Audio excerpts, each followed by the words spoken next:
Examinando las teorías físicas de la relatividad, la teoría cuántica de campos o incluso la de los universos paralelos, encontramos razones teóricas importantes para considerar la posibilidad de que algún día podamos realizar viajes en el tiempo.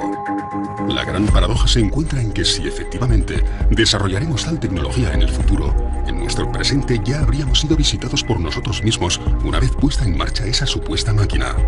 Para algunos científicos, si nadie proveniente del futuro ha logrado llegar hasta aquí, podría deberse a que nuestra raza, la humana, se agotará, se extinguirá antes de llegar a tal grado de evolución tecnológica. Pero existe otra posibilidad, y es que esos viajes en el espacio-tiempo ya se hayan producido y hayamos sido visitados por nuestros hermanos del futuro. De ser así, ¿cuándo vinieron? ¿Existe una relación entre esos posibles viajes en el tiempo y lo que hoy llamamos extraterrestres? Y lo que es más importante, ¿dejaron alguna evidencia de su viaje por el pasado?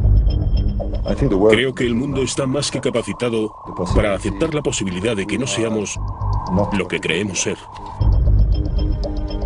Precisamente cuando encontramos lo imposible en la ciencia es cuando realmente podemos llegar a avanzar en ella. Es un reto, ¿no? Intentar explicar por qué hay determinados objetos que aparecen donde no deberían de estar. Cuando empiezan a aparecer las mismas piezas en otras partes del mundo, pues yo creo que ya deberían ser objeto de estudio. Todas esas cosas nos hacen pensar que tendríamos que revisar nuestra historia, que tal vez no fuimos los primeros con un desarrollo técnico en la Tierra, o que nuestras cronologías están absolutamente desfasadas. Es importante que la revisemos. La historia se va reescribiendo por sí sola con el paso del tiempo. No podemos cubrir una verdad como esa. UPART. Jeroglíficos del siglo IV a.C. donde se muestra el uso de la electricidad. Mapas que demuestran que el continente americano habría sido descubierto mucho antes de la llegada de los barcos españoles y portugueses. Cuevas que fueron habitadas hace 150.000 años, pero que poseen una compleja red de tuberías. O antiguos alfabetos que situarían el nacimiento de la escritura en la península ibérica. Son algunos de los llamados UPART, objetos fuera del tiempo y el espacio. Objetos que no pertenecen al lugar ni al momento en el que fueron encontrados. Son objetos tecnológicamente hablando que han sido encontrados en lugares pertenecientes a un periodo de la historia donde no deberían de estar, porque no había la tecnología en aquel tiempo como para desarrollar estos objetos. Lo curioso es cuando esos objetos no se resumen a uno, ni a dos, ni a tres, sino que estamos hablando de bastantes que son siendo encontrados. Se alejan un poco de lo que son los límites de los paradigmas históricos aceptados por nosotros, por los ámbitos académicos. Son objetos que aparecen en contextos espaciales o temporales extraños, alejados de los paradigmas históricos conocidos, o que demuestran algún tipo de tecnología más avanzada de lo normal para su tiempo y su espacio. Y constituyen un reto para la ciencia que los discrimina, porque no tiene cómo catalogarlos, pero también para los propios especialistas, porque nos lleva a preguntarnos muchas veces si en un pasado remoto hubo una tecnología más avanzada que la actual, y si eso fue así, ¿quién la puso encima de la Tierra? Por lo tanto, no se entronca directamente con las tesis de los antiguos astronautas, con las tesis extraterrestres. Cuando tú vas a lugares como Tiahuanaco y te plantas delante del monolito Bennett o del monolito Ponce, 7 metros de altura, es algo extraordinario, ¿no? Porque la sensación que te da al contemplar estas figuras es que no estás viendo a alguien del pasado. La sensación que te da es que estás viendo a alguien del futuro. Y eso se representó hace más de 4.000 años.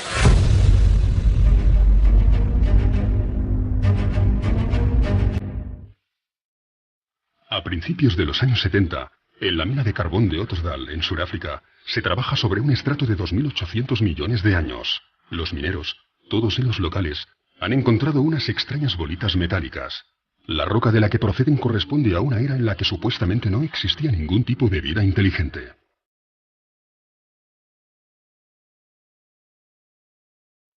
Los orígenes del hombre se remontan a más o menos a los 40.000, 50.000, 100.000 años.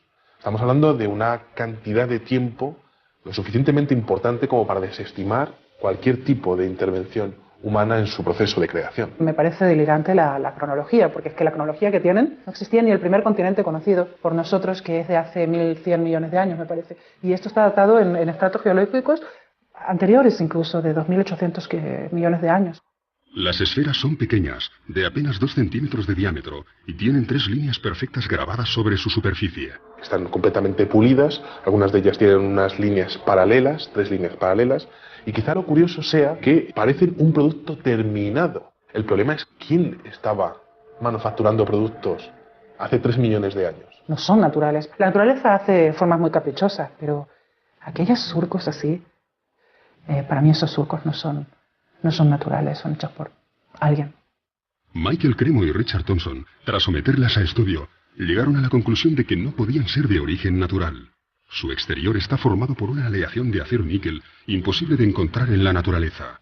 Son líneas extremadamente perfectas y su interior parece estar hueco. En el momento en que hicieron un análisis por rayos X empezaron a encontrar con que el núcleo de las esferas tenía peso negativo o densidad negativa. Así que eso es antimateria. Algunas de las esferas diseccionadas albergaban en su núcleo un material esponjoso desconocido que al entrar en contacto con el oxígeno se desvanecía rápidamente. Pero además tienen una marquita en su ecuador y tienen un agujero. ¿Será que fueron las semillas de vida aquí en el planeta Tierra? ¿Podrían ser las transportadoras de las semillas de vida para nuestro planeta? Se encontraron algunas moléculas orgánicas en su interior. Por tanto, podría ser una explicación de la teoría de la panspermia. Podrían haber sido depositadas aquí hace millones de años para dar lugar a toda la biodiversidad que conocemos hoy en día. El Instituto Espacial de California, tras varios análisis, declaró: el equilibrio es tan perfecto que excede nuestras actuales tecnologías de medición. Mientras que los estudios de la NASA concluyeron que el único modo de crear un objeto similar, si existiese la tecnología para hacerlo, sería bajo gravedad cero. A pesar de los datos obtenidos, las esferas de Sudáfrica no han sido nunca consideradas como objeto de estudio para la ciencia más clásica y ortodoxa. Para estos estamentos, se trata de un simple capricho de la naturaleza. Curiosamente, de ser así, estaríamos ante el primer caso en que la comunidad científica internacional afirma que la naturaleza ha generado formas perfectas. Todos los grandes descubrimientos de la humanidad parecen tener algún tipo de relación con quienes nos visitan.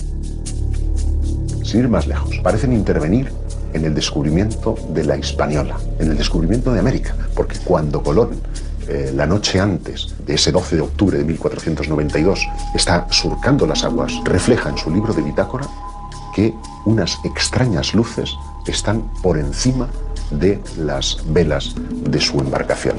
¿Qué podían ser sino objetos no identificados? Si tú te vas al archivo de Indias, tienes muchas crónicas, especialmente las más interesantes son las de Pedro Cieza de León, que fue el que acompañó a Pizarro durante toda la conquista.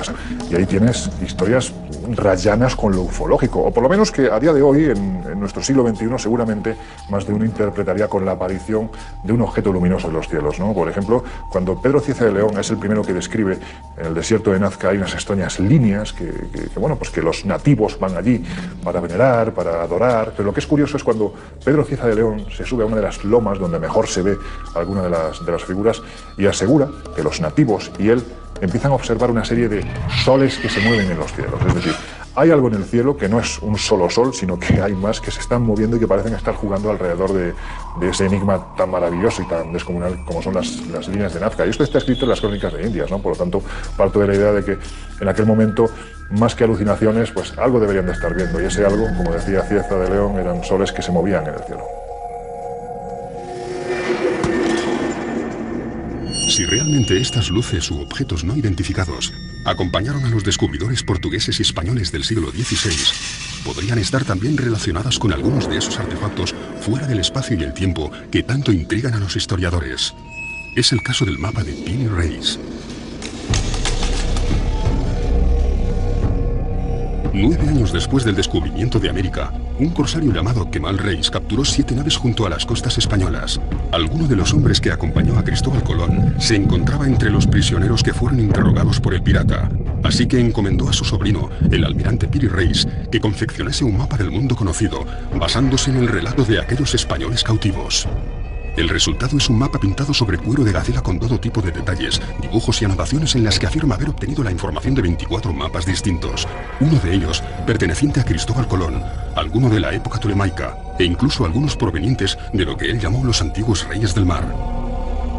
Piri Reis afirma que sus fuentes son muy anteriores. Y eso nos estaría dando unos datos que, por supuesto, romperían completamente, ¿no?, con la ortodoxia, ya no sobre los chinos o los polinesios, que sí que ya llegaron por lo menos 500 años antes que Cristóbal Colón, pero datos mucho más antiguos todavía. Me llama mucho la atención algunos detalles que no existían en aquel entonces, o que no se habían descubierto, ¿no?, como es el tema de la Antártida, ¿no?, que hace la Antártida allí, ¿no?, en un mapa confeccionado encima de cuero de gacela, ¿no? O se ven, lo más importante a veces quizás incluso son los dibujos de animales. Allí, por ejemplo, se aprecian llamas encima de los Andes y todavía no se había llegado a aquella zona. ¿Cómo es posible que ya apareciera identificado como tal? Las Islas Malvinas, la desembocadura del río Amazonas o el cauce de algunos ríos del interior del continente africano son algunos de los territorios que no deberían aparecer en un mapa de principios del siglo XVI. Nuevamente nos encontramos ante una pieza que hace temblar algunos de los principios más sólidos de la historia convencional. No solo el mapa de Piri Reis, sino muchos otros mapas anteriores muestran las costas americanas y, sin embargo, la ciencia, los historiadores, siguen diciendo que América fue descubierta en 1492. Naturalmente, esos mapas anteriores han sido validados por esos mismos científicos. No es un contrasentido que sigamos diciendo que Colón fue el descubridor de América. En mi opinión, fue el que mejor marketing tuvo.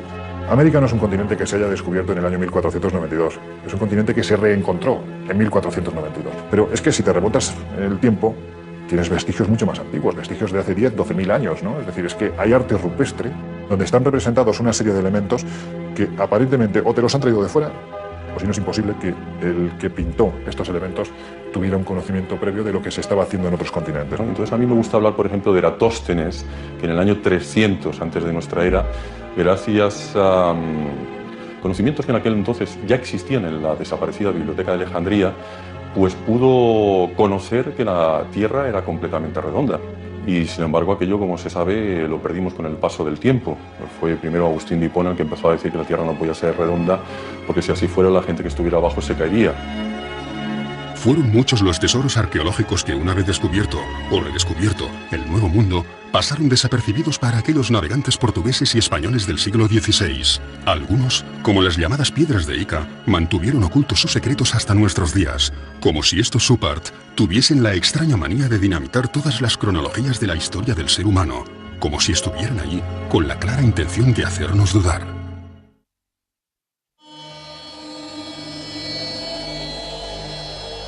Quizá otro de los oparts más interesantes de la historia venga de las piedras de Ica. Estos son unas piedras, unos cantos rodados que están marcados, que están pulidos, perfectamente pulidos, y que tienen unos extraños dibujos en su interior. Esas piedras están mostrando diferentes estados del desarrollo de diferentes dinosaurios. Están exponiendo conocimientos muy exhaustivos sobre operaciones prácticamente a corazón abierto. De grandes dinosaurios que están siendo cazados por los hombres de aquella época. Triceratops o plesiosaurios en esas piedras. Entonces, ¿cómo conocían la existencia de esos monstruos si es que no los habían visto en algún momento, ¿no? Están mostrando una auténtica batalla entre seres humanos y dinosaurios, algo que es imposible de pensar para la ciencia actual. La historia que se cuenta en esas piedras de Ica es prácticamente ciencia ficción. Fueron descubiertas en Perú en 1966 por el Dr. Cabrera, hombre de ciencias que rápidamente se percató de que las escenas que contenían no podían haber sido descritas por una cultura anterior al descubrimiento. La mayor colección de esas piedras, más de 300, se encuentra hoy en día en Barcelona.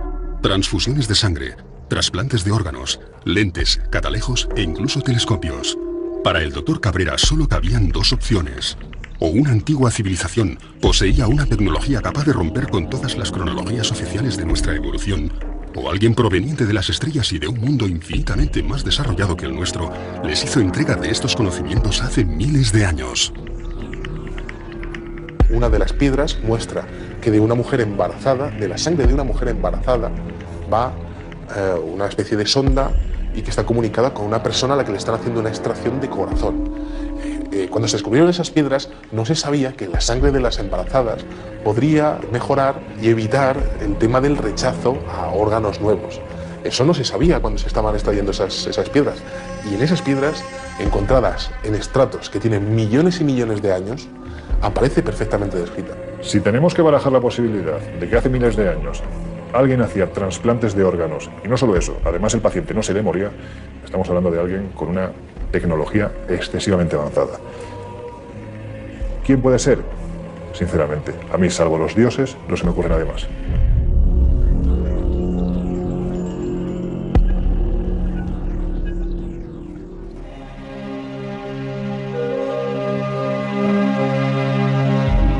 A principios del siglo XX se descubre el mecanismo de Antikythera, uno de los pocos UPAs reconocidos y validados por la comunidad científica internacional. Una calculadora mecánica de bronce cubierta de signos e inscripciones en griego antiguo, que fue diseñada para calcular con total precisión los movimientos del Sol, la Luna y de otros cuerpos celestes como Mercurio o Venus. Podía predecir eclipses e incluso mostraba órbitas de planetas desconocidos en las fechas en las que fue datado. El artefacto fue rescatado de las profundidades del mar, de los restos de una embarcación griega del año 150 a.C. ¿Cómo es posible que un mecanismo con un sistema de transmisión aparezca en la época de los griegos? Se supone que son las cadenas de transmisión, aparecen durante la Revolución Industrial, hacia el siglo XVIII aproximadamente. Y al conformar las piezas, al unirlas como si fuera un puzzle que nos venía ni más ni menos que de 2000 años atrás, se dieron cuenta de que aquello era lo más parecido a un reloj astronómico, con lo cual es imposible, porque algo parecido no aparece hasta plena Edad Media, es decir, unos 1100 años más tarde, cuando empiezan a aparecer los primeros relojes mecánicos, ¿no? La pieza esa en particular presenta elementos del siglo XVI. Cuando se ha puesto en marcha, máquinas hechas a imagen y semejanza del mecanismo de Antikythera, pues se ha visto que con ese mecanismo se pueden seguir los movimientos de planetas desconocidos hasta el siglo XVI.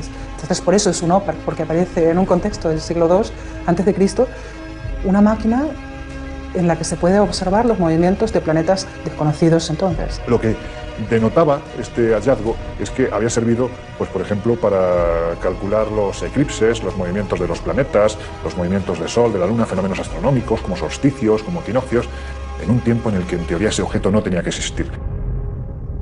¿Qué hace una máquina propia de la revolución industrial en un barco anterior a nuestra era? Todo parece indicar que nuestros antepasados poseían un grado de conocimientos mucho más elevados de lo que podamos imaginar. Y siendo así, ¿quién puso en sus manos conocimientos del futuro?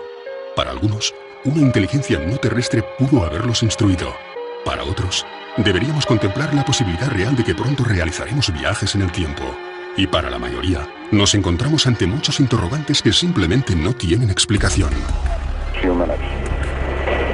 2 minutes, 10 seconds and counting. Oxidize the tanks in the second and third stages. Now have pressurized. T minus 1 minute, 35 seconds. The third stage completely pressurized. T minus. Cuando aterrizamos sobre la Luna, yo estaba aquí en España en el 69. Creo que todos nosotros pensábamos, ¿y si encuentran algo en la Luna? No tiene por qué ser un platillo volador. Todo lo que necesitaban encontrar era un arañazo que fuera artificial. Solo una marca que fuese artificial. No debería estar ahí. Eso cambiaría por completo lo que sabemos sobre nosotros y sobre el universo. La idea de que podamos encontrar uno de estos arañazos, no solo sobre una piedra terrestre, sino sobre alguno de los cuerpos celestes a los que poco a poco vamos acercándonos, es lo suficientemente inquietante como para que incluso la Asamblea General de las Naciones Unidas haya llegado a contemplarla. En 1992, el profesor Richard Hoagland expuso para la Asamblea todos los datos conocidos hasta el momento acerca de los restos arqueológicos con los que ya se habían topado algunas de nuestras sondas espaciales. Hoagland fue compañero de la universidad del famoso astrofísico Carl Sagan. Trabajó como consultor para la NASA y para la cadena de televisión CBS, acompañando todas las grandes misiones espaciales, como la Mariner, la Voyager o la Pioneer.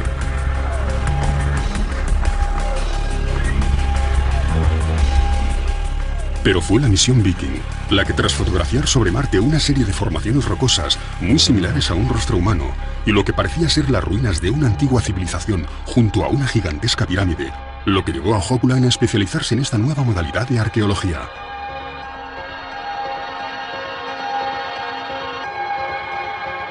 Y en un seguimiento de aquello que encontró en Marte acerca de una posible civilización avanzada varios millones de años atrás que podrían tener relación con nosotros.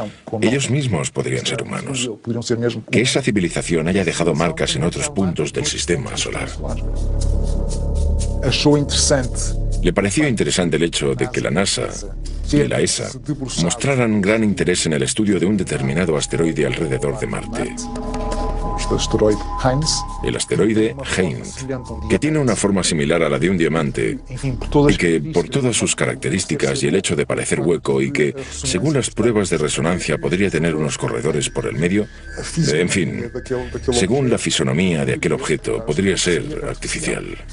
¿Y por qué este interés tan grande en estudiar de diferentes? ¿Por qué ese interés por estudiar desde diferentes puntos de vista este pequeño asteroide?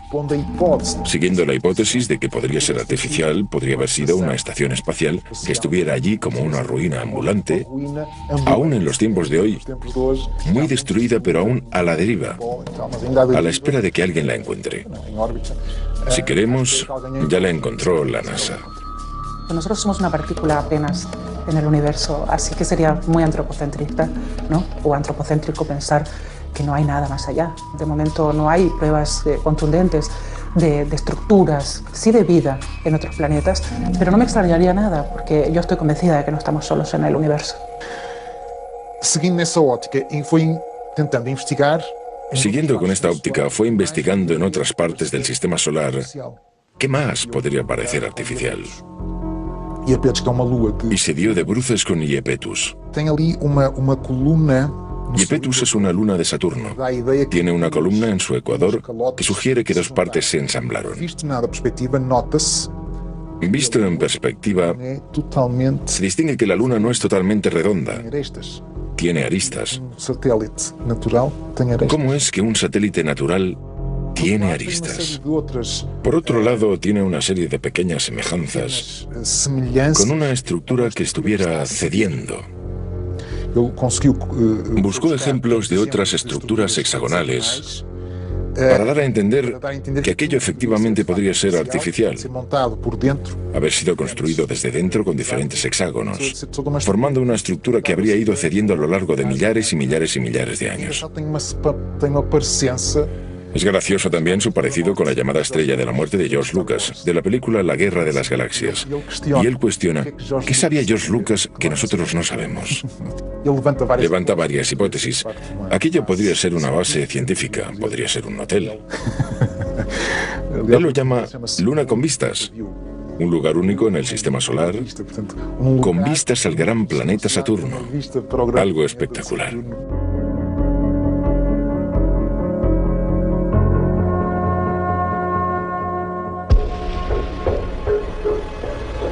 ¿Dónde viene escrito quiénes somos? O mejor dicho, ¿dónde viene escrito quiénes fuimos? Puede que aún no hayamos encontrado la pieza arqueológica definitiva, pero da la sensación de que, cuanto más excavamos y removemos nuestro pasado, más preguntas desenterramos. Está admitido que el nacimiento de la escritura está en torno al 3500 a.C. en la región de Mesopotamia. Pero, sin embargo, algunos hallazgos inquietantes hacen preguntarnos y cuestionarnos si esa datación es fidedigna, porque, por ejemplo, en Francia como en Portugal hemos encontrado alfabetos que parecen aludir a que el inicio de la escritura habría entrado por la península ibérica. En Albaón, a finales del siglo XIX, por allá por 1895 y hasta 1903, se encontraron en las inmediaciones de Dólmenes algunas piedras zoomorfas y antropomorfas que presentaban unos grabados parecidos a los de los signos iberotartésicos. Con figuras antropomórficas, zoomórficas, montando animales. Pero también, y es lo más importante, un conjunto de inscripciones muy próximas a un alfabeto. Por el contexto en el que fueron encontrados, porque esto sí que fue encontrado en un contexto arqueológico, y parecían tener casi 6.000 años, o sea, las dataron en el 4000 a.C. Esto, pues claro que rompería con el típico paradigma de que la escritura nació en Mesopotamia. Podría haber nacido en la península ibérica. Unos años más tarde, en los años 20, creo que fue en 1924, se encontraron los famosos signos de Glosel cerca de Vichy, en Francia, que también se parecían, curiosamente, a estos signos iberotartésicos y a los signos de Albaón. Y, increíblemente, Glosel dio fechas de hasta 17.000 años. A mí me parece curioso constatar cómo Albao, al extremo de una línea imaginaria, hasta Glocel, está situado en Francia, pero en los Pirineos, es el punto de partida y de final de una línea que tiene dos relaciones claras. Una con los megalíticos. En toda esa línea vamos a encontrar dólmenes y menires como si fueran mojones que van marcando una ruta específica. Una ruta, que es curioso, que tiene que ver con los objetos volantes no identificados. Un investigador galo, Aimé Michel, constató como todos los avistamientos que se producían en un solo día en la década de los 60 parecían estar describiendo líneas rectas sobre los mapas. La más importante de todas ellas tenía su inicio en Vichy, en Francia, donde se descubrió el alfabeto de Glocel, y terminaba en Portugal, en Albao.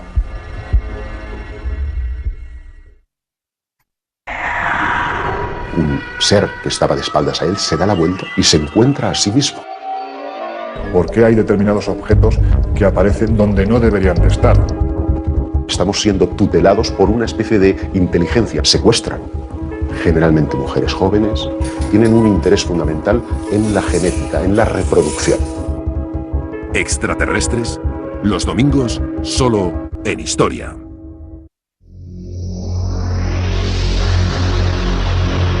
Uno de los OPARTs más interesantes es un tornillo que encontraron en una región de Rusia. Encontraron unas piedras que tenían 300 millones de años. De repente apareció un extraño fósil de lo que parecería ser un tornillo. Claro, ¿quién estaba hace 300 millones de años manufacturando un tornillo de tales características? Ese tornillo tenía 2 centímetros de dimensiones.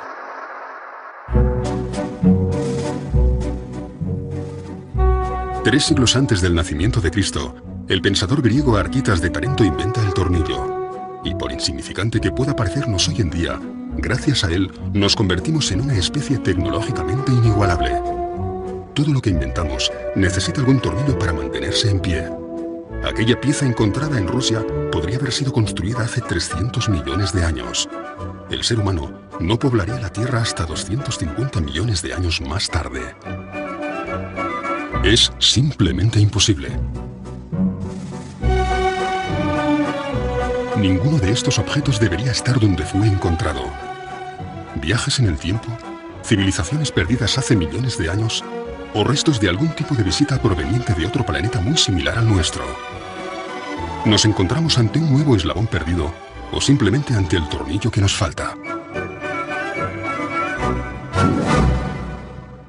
Si tú coges un metro, por ejemplo, como medida, y pones aquí al principio del metro 200.000 años, 200.000 que es nada, y pones aquí el año 2013 que estamos, hemos tenido en nuestra historia, creo, no sé si son 17, 19 civilizaciones, fenicias, faraónicas, romanas, griegas, españolas, etcétera, etcétera, en los últimos 5.000 años.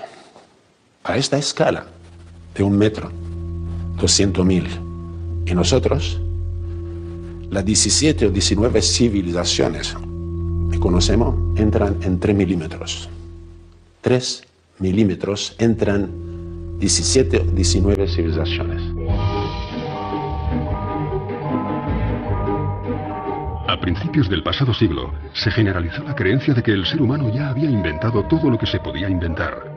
Aún no existían los relojes digitales resistentes al agua, ni los ordenadores personales, ni la fregona. Einstein aún no había desarrollado la teoría de la relatividad, no existía la máquina de coser, y los microchips y el láser no formaban parte ni de la ciencia ficción.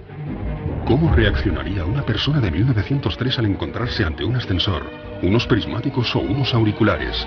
Seguramente del mismo modo que nosotros, hoy, reaccionamos ante una serie de objetos que no logramos catalogar. Los UPART no solamente ponen en jaque a la ciencia más convencional, sino que desafían toda la lógica de nuestro evolucionado siglo XXI. Esto es un teléfono móvil que mi hija llama eso un dinosaurio, pero en fin, es un teléfono móvil. Si yo cojo este teléfono móvil y lo voy atrás en el tiempo, no mucho, a 70 años, y tengo una mesa de 4 genios, von Braun, Oppenheimer, Fermi, Einstein, y le pongo eso en la mesa. Y lo miran, le digo, ¿qué es? Son genios, cuidado. No sabe.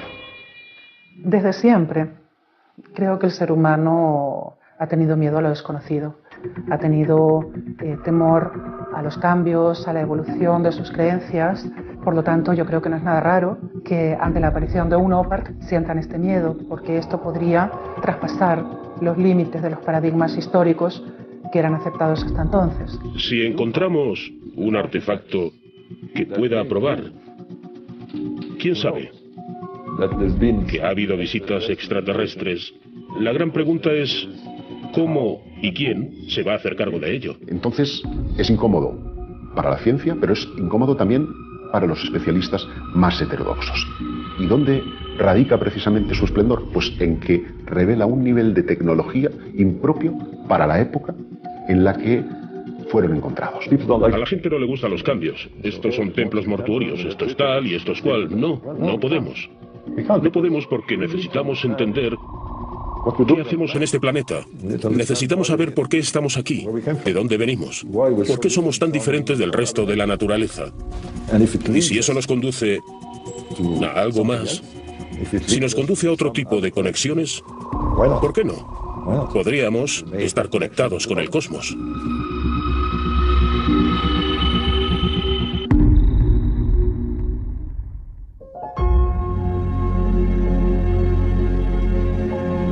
En 1995, un equipo ruso hace un sorprendente hallazgo. Una enorme losa de piedra que parece mostrar un mapa tridimensional de los montes Urales.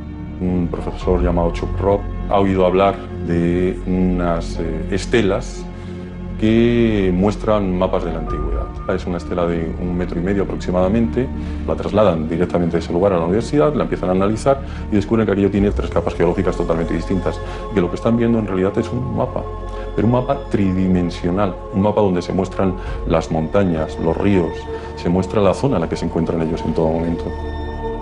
Acaba descubriendo que tiene unos 3.000 años de antigüedad. Los norteamericanos, que fueron los siguientes que analizaron el mapa del creador, dijeron que para poder confeccionar ese mapa, los que lo hicieron deberían haberlo visto desde el cielo. No lo sé, esto es como Nazca, ¿no? ¿Realmente se necesita llegar hasta el cielo para realizar una serie de figuras en el suelo? ¿Quién sabe, no? Un UPART es un objeto que se encuentra fuera de lugar o incluso fuera de su tiempo. Por ejemplo, en el siglo XIX los periódicos estaban repletos de casos de cadenas de oro o de monedas u otros objetos, incluso una campana, que supuestamente habían encontrado en una mina de carbón. Por lo tanto, tendría millones de años de edad.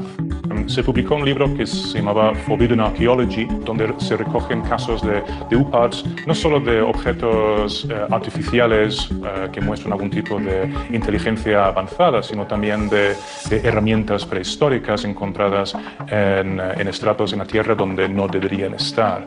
Este libro es muy interesante porque muestra la posibilidad de que las civilizaciones empezaron muchos años o quizás 1 millón de años antes de la aparición del hombre en la Tierra, según las teorías oficiales. Uno de los casos recogidos en el libro de la arqueología prohibida es el de una pequeña lente de vidrio extraída por los arqueólogos en Egipto.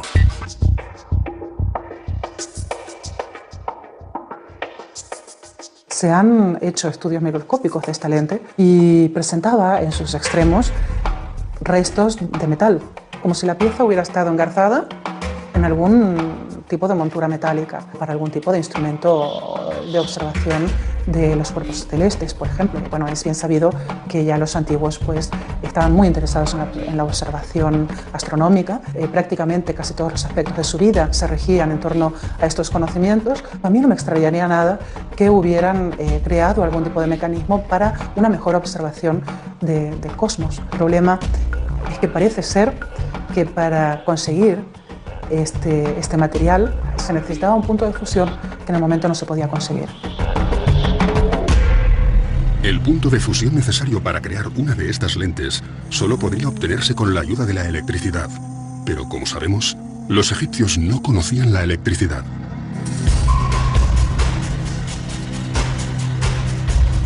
En 1931, Wilhelm König encuentra en unas excavaciones unas extrañas vasijas con unos hierros en su interior. Lo primero que observas es que es una vasija que contiene hierro y cobre. En el año 2000 se empezaron a hacer pruebas y se dieron cuenta de que se trataba de una pila antigua. Esa vasija contiene los elementos indispensables para generar electricidad de poco voltaje. Nos da un voltaje ínfimo, un voltaje muy pequeño. Lo que pasa es que ese tipo de pilas, si las unes en serie, el voltaje ya evidentemente se acentúa, es decir, vamos sumando. Para muchos es considerado la primera pila eléctrica de la historia. Se supone que fue Volta, en el año 1800, el primero que nos mostró una pila moderna, ¿no? Que muestran que los conocimientos de la electricidad ya existían en aquel entonces, ¿no? O joyas como puedan las joyas de Tutankamón y otros faraones, donde se observa galvanización, la mezcla del oro con la plata, y que eso es imposible, salvo que se conozca la electricidad. Llegando a una gran conclusión para todo esto, supongamos que sabemos que hemos sido visitados por extraterrestres. Vale. ¿Se va a caer el cielo sobre nuestras cabezas? No. Intentaremos seguir investigando quiénes fueron. Para mí es algo maravilloso. No estamos solos.